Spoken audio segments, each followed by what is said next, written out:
first up is Paul Deane, Second Secretary to the Embassy of Ireland in South Africa. So Paul is the Trade, Education, Skills and Cultural Counsellor with the Embassy of Ireland in South Africa. And in this portfolio, Paul leads on private sector education and research partnerships between the two countries, Ireland and South Africa, and represents Ireland at meetings at EU Trade, Climate and Agriculture meetings and councils in South Africa. So before being posted to the embassy in Pretoria, Paul was in the political division at the Department of Foreign Affairs in Dublin. And before joining the department, Paul was a political advisor in the Irish government and also worked as a corporate PR and public affairs consultant. Paul, thank you for joining us and for the opening remarks that you're about to give. Hand over to you. Many thanks, Reshni. I might just check briefly first that I'm audible and the sound is clear. Yes, great, very good. Thanks for the introduction, and many thanks for having me here in this webinar. I was just thinking as I was setting up my camera that having been here 3 weeks, that had I been in Ireland, I wouldn't have the challenge of trying to avoid the shafts of sunlight coming through, but I also wouldn't have the benefit of the sunlight. So on balance, I think happy to change climates from Ireland to here. I thought it just might be useful to give a brief overview of some of the policy developments.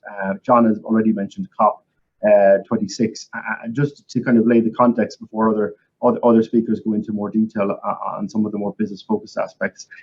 So I'll just talk a bit about maybe direction of travel internationally, some of Ireland's initiatives as an example of the implementation of climate commitments in South African policy landscape, and then just name check a few initiatives that might be of interest to participants here on the webinar. So just to set out internationally, I mean, you know, colleagues would be aware of the challenges, and the science is clear around climate change. The latest report from the IPCC, the UN's climate scientists, has warned the pace of global warming is increasing, and there is a more or less broad international consensus around two things. One, halving global greenhouse gas emissions by 2030, and two, reaching what they call global net zero or carbon neutrality, global net zero CO2 emissions by 2050. So those are kind of the headline goals as agreed at Paris in 2015. And what you're seeing now in Glasgow, in this COP or Conference of Parties, is discussing the how and the commitments and the implementation that holding countries' feet to the fire.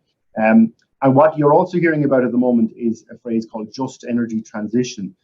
And just to put that in context, it's essentially, as our Taoiseach mentioned in his speech, about how those of us in the developed world, or what we like to call the global north now, have an obligation, because the developed countries have contributed most to the issue of climate change, have an obligation to support countries in the global south, including South Africa, with transitioning to cleaner energy sources and supporting workers and communities who might be risk left behind by the transition from fossil fuels to clean energy. It's something President Ramaphosa talked about in a Financial Times piece earlier this week.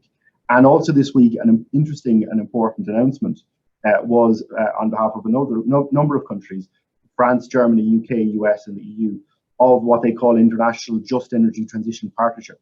And what this is committed to is supporting South Africa specifically to decarbonise and move away from coal. 77% or 3/4 of South Africa's energy is from coal. It's the largest emitter in Africa because of that. So this package, or this announcement, is basically around a commitment for $8.5 billion US dollars worth of grants, loans, investments, risk-sharing instruments, including mobilising the private sector to prevent up to 1 to 1.5 gigatons of emissions in the next 20 years, essentially to help South Africa speed up the process of what could be a difficult and politically painful process of moving away from a large reliance on coal plants and fossil fuels, and assisting workers and communities with that transition. So it's an interesting one to watch, and further sort of operational details are expected in the coming months. Ireland too is playing its part, and Taoiseach announced in his remarks in Glasgow that Ireland is going to double its contribution to developing countries along the same lines, with a view to providing $250 million nearly, or 225 million a year by 2025. So just to give a snapshot of Ireland as an example of countries that are now moving to hard, tangible commitments around climate change, and maybe again that sets the policy landscape for sustainable innovation opportunities and challenges. Ireland is committed to the 50% target by 2030. Ireland is committed to net zero emissions by 2050. And domestically, you're seeing a system of carbon budgeting. There's a Climate Change Advisory Council that last week published the first carbon budget for Ireland. And the government is going to publish a climate action plan for 2021 in the coming weeks. And this, I suppose, is an example, of a country level of the how of the implementation of climate change, and which will have a follow-on impact in terms of the sustainable innovation landscape. It's informed too by the EU picture, which is the key policy piece at EU level is the European Green Deal, which again commits to no net emissions of greenhouse gases by 2050. One other point of interest in the EU policy landscape that participants might wish to be aware of is a legislative proposal the European Commission is bringing forward, expected to bring forward by the end of this year, essentially around due diligence and sustainable corporate governance, essentially requiring companies to carry out mandatory human rights and environmental due diligence, and imposing new duties on company directors, including in partner and source countries beyond Europe. So it's one to watch, and it's one that could be of interest. But as I say, it's at the early stage in the legislative process. Just moving on to South Africa, and a brief reference to some of the policy, the pieces of the policy makeup in South Africa that inform the industry and inform the policy context. The main and key piece of policy is the National Development Plan, which I'm sure you'll all be well aware of.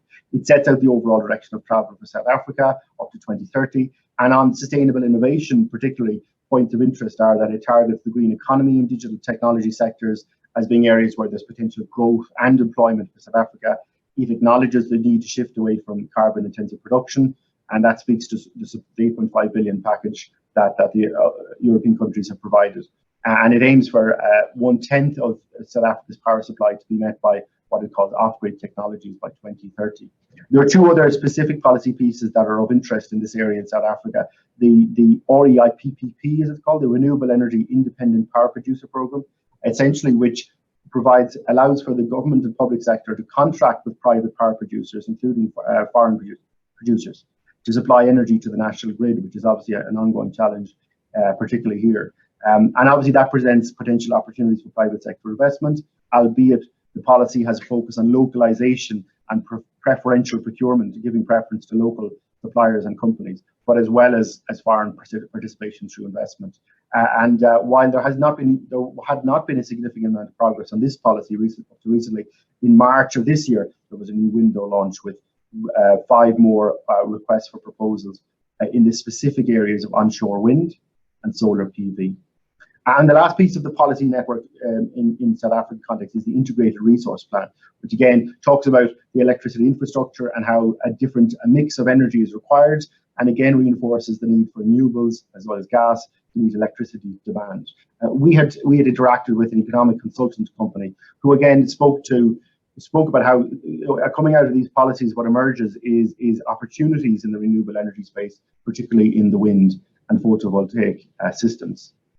So that's the policy framework. I won't go on anymore. I just want to mention a couple of initiatives at embassy level and others that we're working on. As we work in our embassy on a new strategy, where one of our aims in the next 5 years is to focus a bit more on climate action in our trade and economic research partnerships, particularly including in agribusiness in the region, including in research partnerships, which we do between research agencies in Ireland and South Africa. So that's going to be a focus. And we're also rolling out a pilot program in hopefully early next year in February called the Tech Challenge, which essentially links South African entrepreneurs, tech entrepreneurs, up with Irish entrepreneurs, including a visit to Ireland, as well as funding, to learn, to mentor, and to build partnerships. And we're particularly focusing on applications from the clean and green tech sector. So we're hoping to launch that Tech Challenge in early February 2022, and we'll of course be sure to keep the network informed of that in advance of the window opening. And there are a couple of other initiatives we have at department level. The Africa Strategy and Innovation Fund is an internal fund for our missions and our embassies to manage and run pilot programs around climate action, but allows for private sector partners to pilot programs as well. So it's something that it's at the early stage, but it's something the embassy is exploring, and there are potential for private sector partnerships there. Likewise, the climate, and these are all clunky enough acronyms, but the Climate Knowledge and Innovation Centre is a European initiative which Ireland has taken part of through the Climate Launchpad, which essentially provides a competition for small green businesses for funding, for resources, for networking, for climate projects, and we have funded projects in South Africa before. Two last mentions before I finish up. Many of you will be aware of the Africa Agri-Food Development Programme, which the department runs, which the next call for proposals is in, I think, mid-Q1 of next year. It funds Irish companies to manage partnerships with agri-food sectors in Africa, provides funding of either $250,000 or $100,000 for various projects and studies, and that too has an environmental component. I just want to finish by mentioning an upcoming event that the EU delegation in South Africa is organising, the Climate 360 event, which is a 2-day virtual conference providing a platform for climate change discussions, a competition to promote South African small green projects in the climate space. And the website for that is climate360.co.za. So it's one that colleagues might be interested in attending. So that's a brief run through of the policy landscape and some initiatives. It might help inform and set the wider context for your further discussion. So many thanks for having me again, and the embassy is very much just to say, commending BISA for this event and this initiative, I think, which is a very welcome one. So well done to John and colleagues in Ureshni, and look forward to the rest of the discussions. Many thanks.